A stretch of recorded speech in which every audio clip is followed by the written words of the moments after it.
എന്നാൽ നീ പ്രാർത്ഥിക്കുമ്പോൾ നിന്റെ മുറിയിൽ കിടന്ന് കതകടച്ച് രഹസ്യമായി നിന്റെ പിതാവിനോട് പ്രാർത്ഥിക്കുക. രഹസ്യങ്ങൾ അറിയുന്ന പിതാവ് നിനക്ക് പ്രതിഫലം നൽകും. എന്നാൽ നീ ഉപവസിക്കുന്നത് അദൃശ്യനായ പിതാവല്ലാതെ മറ്റാരും കാണാതിരിക്കുന്നതിന് ശിരസിൽ തൈലം പുരട്ടുകയും മുഖം കഴുകുകയും ചെയ്യുക. രഹസ്യങ്ങൾ അറിയുന്ന പിതാവ് നിനക്ക് പ്രതിഫലം നൽകും. ഇതൊരു കാറ്റഗോറിക്കലായിട്ടുള്ള ബൈബിൾ അപ്രോച്ചാണ്.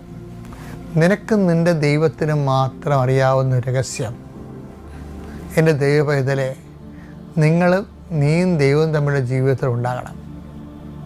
എന്നാൽ ആസ്തിഭദ്രതയിൽ നിന്നാണ് നിനക്ക് ആത്മവിശ്വാസവും ആത്മധൈര്യം കിട്ടാൻ പോകുന്നത് എല്ലാ അവസ്ഥകളിലും.